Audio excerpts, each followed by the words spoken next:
ಒಂದು ಚಿಕ್ಕ ಕರಡಿ ಕೆಂಪು ಬಟನ್ ಒತ್ತುತ್ತಾನೆ. ಅಷ್ಟರಲ್ಲಿ ತುಂಬಾ ಬಟ್ಟೆಗಳು ಮೇಲಿನಿಂದ ಕೆಳಗೆ ಬೀಳುತ್ತವೆ.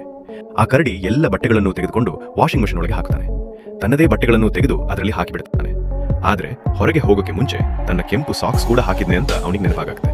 ಅವನು ತಕ್ಷಣ ಮಷಿನ್ ತೆರೆಯೋಕೆ ಹೋಗ್ತಾನೆ. ಆದ್ರೆ ಹ್ಯಾಂಡಲ್ ಮುರಿದಿರುತ್ತೆ. ಅದರೊಳಗಿನ ನೀರು ಸಂಪೂರ್ಣ ಕೆಂಪಾಗಿರುತ್ತೆ. ಇದರಿಂದ ಜೈಲಿನಲ್ಲಿರುವ ಎಲ್ಲ ಕೈದಿಗಳು ಕೆಂಪು ಯೂನಿಫಾರ್ಮ್ ಧರಿಸಬೇಕಾಗುತ್ತೆ. ಒಬ್ಬ ದೊಡ್ಡ ಕೈದಿ ಕೋಪದಿಂದ ಬದಿಂದ ಕರಡಿಯನ್ನು ನೋಡ್ತಾನೆ. ಆದ್ರೆ ಕರಡಿ ಶಾಂತವಾಗಿ ಊಟಕ್ಕೆ ಕುಳಿತುಕೊಳ್ತಾನೆ. ಆಹಾರ ತುಂಬಾ ಕೆಟ್ಟದ್ದು. ಒಂದು ತುಂಡು ತಿನ್ನುತ್ತಿದ್ದಂತೆ ವಾಂತಿ ಬರೋ ಹಾಗಾಗುತ್ತೆ. ಕರಡಿ ದೂರ ಹೇಳ್ತಾನೆ. ಒಬ್ಬ ಕೈದಿ ನಿಧಾನವಾಗಿ ಹೇಳ್ತಾನೆ, ಕುಕ್ ಜೊತೆ ಜಗಳ ಬೇಡ. ಆದ್ರೆ ಕೆಲವರು ಹೇಳ್ತಾರೆ, ನೀನು ಊಟ ಬದಲಿಸಿದ್ರೆ ಯಾರೂ ನಿನಗೆ ತೊಂದರೆ ಕೊಡಲ್ಲ. ಕರಡಿ ಹೋಗ್ತಾನೆ. ನೇರವಾಗಿ ಅಡಿಗೆ ಮನೆಗೆ ಹೋಗಿ ಹೇಳ್ತಾನೆ, ಅಣ್ಣ, ಈ ಊಟ ತುಂಬಾ ಕೆಟ್ಟಿದೆ. ಕುಕ್ ಈಗಾಗಲೇ ಕೋಪದಲ್ಲಿದ್ದಾನೆ. ಇದನ್ನು ಕೇಳಿ ಇನ್ನೂ ಸಿಟ್ಟಾಗುತ್ತಾನೆ. ಅಷ್ಟರಲ್ಲಿ ಕರಡಿ ತಪ್ಪಾಗಿ ಕೆಚಪ್ ಬಾಟಲ್ ಅನ್ನು ಅವನ ಮೇಲೆ ಸುರಿಯುತ್ತಾನೆ. ಅವನು ಸ್ವಚ್ಛ ಮಾಡೋಕೆ ಪ್ರಯತ್ನಿಸ್ತಾನೆ. ಆದ್ರೆ ಇನ್ನೂ ಕೆಟ್ಟದಾಗುತ್ತೆ. ಎಲ್ಲರೂ ಭಯಪಟ್ಟು ಟೇಬಲ್ ಕೆಳಗೆ ಅಡಗುತ್ತಾರೆ. ಕುಕ್ ಕೋಪದಿಂದ ಕರಡಿಯನ್ನು ಹಿಡಿದು ಹೇಳ್ತಾನೆ, ಇವತ್ತಿನ ಡಿನ್ನರ್ ಕರಡಿ ಮಾಂಸ.